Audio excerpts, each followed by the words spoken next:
Season 12 of RuPaul's Drag Race had the show's first ever complete exclusion of a queen from the running, promotional material, and the majority of the airtime from the season. Sherry Pie and her actions were denounced by the show, and we, the audience, were told that she wouldn't be appearing in the finale of the season, a fact that made many believe that she was part of the top 4, and so that she did well on the season. These ideas that we had were not wrong, given that her track record was pretty good, with her never even landing in the bottom 2. However, most of the fans, myself included, were able to sniff out the obvious passes or pushes that she received throughout the competition, and that's what we're talking about here today. This won't have anything to do with personal taste, that is, saying, well, I think Sherry should have been this and that. No, none of that.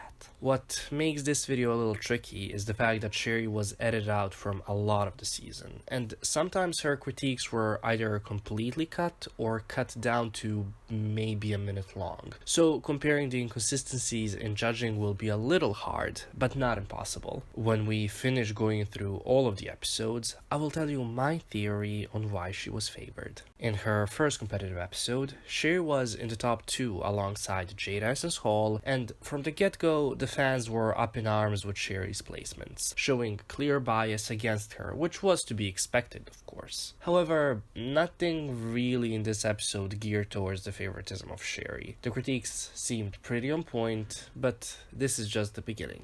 The first instance of the favoritism comes in the next episode, the second competitive episode for Sherry, but the third episode of the season. In this episode, Sherry was in a team with Britta and Aiden Zane for the Maxi Improv Challenge. This is the first group challenge of the season, which in Drag Race's past has been judged in groups, unless, of course, a queen that did well on episode 1 would have been low or in bottom 2, such as on season 7 with Miss Fame, season 8 with Kim Chi, and Brooklyn Heights on season 11. This season, the challenge was not judged in groups. Widow, Von Du, Jada Essence Hall, Gigi Good, and Sherry all did well in varying degrees this episode, so none of them was in danger of being in the bottom 2. One of them could have been in the bottom 2 had the judging not been changed, but we will discuss that in another video. Here, the rules were changed to grant Sherry Pie the win. This might have even been excusable had she actually had a standout part. Her aforementioned trio in the Maxi Challenge was to do a Gart and Cat sort of a skit, with one person leading and the other two repeating what they're saying as that is being said. This means that all 3 of the queens have the exact same performance up until like the last minute of the skit, where Sherry is the first one to leave the skit, and then she was kind of overshadowed by Aiden's character still trying to keep the skit together. There seemed to be no rhyme or reason behind this decision, because, and again, there was no way to distinguish between the 3 performances. By definition, they were the same. Sherry's win could be accredited to her runway look, which was not made by her, but the designer Florence DeLee, I think. But even so, and again, the judging rules were changed to give her an upper hand in the competition. The next episode isn't very interesting for this topic, but the 5th episode is. In it, Sherry plays an old woman in the Gay's Anatomy skit. Much like Shea Coulee's role as Black China in the Kardashians' The Rusical Challenge, Sherry's role was written to come into the scene, not having to deal with a stupid story,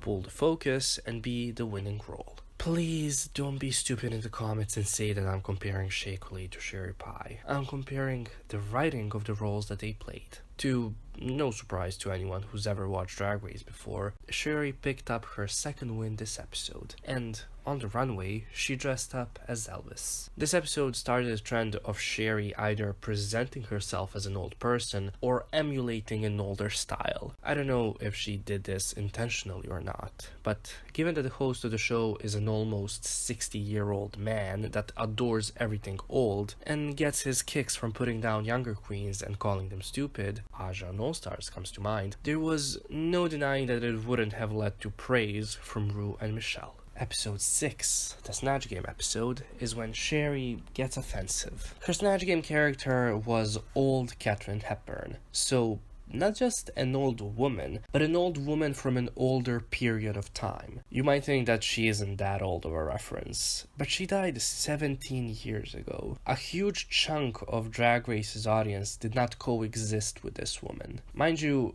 she was probably referencing Catherine from 30 or 40 years ago, so it makes it even older. So why was her portrayal of Catherine deemed offensive? Well, because Sherry used Catherine's essential tremor as a joke. Really, her only joke. She did something that Jade and Dior Fierce also did on her season Snatch Game. Use the same joke, but never take it anywhere or escalate it. What's worse, somebody in Brita did the exact same thing with her Jennifer Holiday, and she was in the bottom too. Sherry also made her Catherine very senile, which could also be deemed as inappropriate given Catherine's dementia in her final years, something Sherry probably knew about, given how big of a fan of old Hollywood she is. Now, when I say offensive or inappropriate, I'm talking from the point of view of the audience, not the show. To the show, Sherry was best comic the world had ever seen. She was the Eureka and the Silky of season 12 Snatch Game, with RuPaul losing her mind to her performance and the majority of the audience being stone-faced. Thankfully, she was not awarded the win, but her high position still bumped her score up, even though she did not do anything but repeat the same tired joke, which was only maybe kinda funny the first time. For the next couple of episodes, nothing much of note happened. She kept doing the old person or old style bit, which kept her afloat in the competition. For the Madonna musical, she was Madonna as Evita, a person who was at the peak of her popularity in the 1940s until her death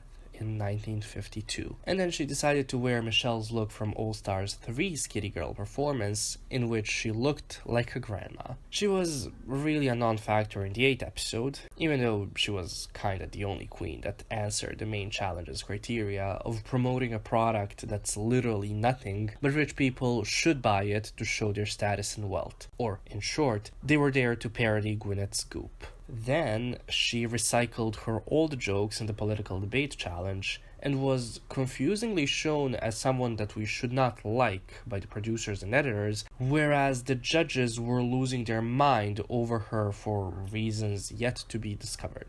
In the makeover episode, all Sherry did was put her makeover partner into a dress and a concept that was made way before the season had even begun filming. But hey, it's a makeover challenge on Drag Race. The results of it are always going to be nonsensical, as will the parameters for the challenge. Sherry, though, again, emulated something old on the runway. This time, it was like 60s diner girl aesthetic and got more praise than Crystal Method. Again, we can't really take personal taste into consideration here, but come on. And lastly, the stand-up comedy special episode showed us clear favoritism of Sherry that we can use as proper proof. No ifs, buts, or maybes. For their stand-up routines, each queen was to get 5 minutes only. Sherry Pie performed for 17 minutes. Nobody stopped her, nobody gave her the sign to stop, and she wasn't put into the bottom 2 for breaking a rule that no other girl broke. No. What happened was that she got praise for her performance from pretty much everybody. To make matters worse, she recycled her Katharine Hepburn impression for the 3rd time this season, and nothing came of it. As a couple of you pointed out, somebody who did something similar in Dela got criticized for hiding behind a character, whereas Sherry did the exact same thing. Further proof that Sherry was, from the beginning of the season, maybe even from casting, shoot in as a possible winner, is the fact that Sherry was the queen that the producers went to when conversations had to be started in the workroom. And I wouldn't be surprised to find out that she was also the confessionals queen, the storyteller of the season before the season was re-edited. Most of the time, her only inclusion in the episode, apart from the challenge and the runway, is her saying something like, "So guys, since today we're making over our fans, have any of your family members ever been crushed by a ceiling fan?" And then somebody will tell their story. So, to quickly sum up the favoritism shown, Sherry was given not just a pass, but praise for being repetitive. Her 2 wins on the show were both faulty, in the sense that neither of them could be accredited to her talent, but rather just the way that the show is. Why did all of this happen? Well, for this, we need to go back a little and look at season 11 first. There is a particular queen who was wrongfully eliminated off the show, who is loved by many, and who bears a striking resemblance in style and love for anything old as Sherry does. That's right, I'm talking about Nina West. For the second time this video, I'm going to ask you nicely not to be stupid in the comments and say that I'm saying that Nina West is a sexual predator like Sherry or anything along those lines. As I've said, Nina and Sherry both have that love for old Hollywood. Their styles are similar, in the sense that they don't have any, and that they rely on other people to create looks that emulate the styles worn by people that are either dead or on the brink of death now. Even their runway presentations are almost exactly the same, with that jittery, can't walk properly, please put your hands down, you look ridiculous, and stop making that Mae West face, can't you just sell the look on its own kind of a presentation. The show seemingly tried to make up for the way it treated Nina West's elimination with a queen of similar caliber, because the show looks at its contestants only as archetypes they are supposed to fill within the story of the season. And speaking of bigger queens, Drag Race, ever since Ginger having not won season 7, has been getting critiques that they have never crowned a big girl, which is why we got the favoritism of Eureka on season 10 and the favoritism of Silky on season 11. It seemed like the show wanted to have this feel-good moment of a queen they liked winning, alongside redeeming themselves after Nina West's elimination. All that packed in the package of, look how inclusive we are. That's it. That's the video. If you have any more instances that you believed showed clear favoritism towards Sherry, away from your own personal taste, please do share those in the comments. If you have any further questions, comments, or concerns that would require a response from me, DM me on Twitter or Instagram. Thank you for watching.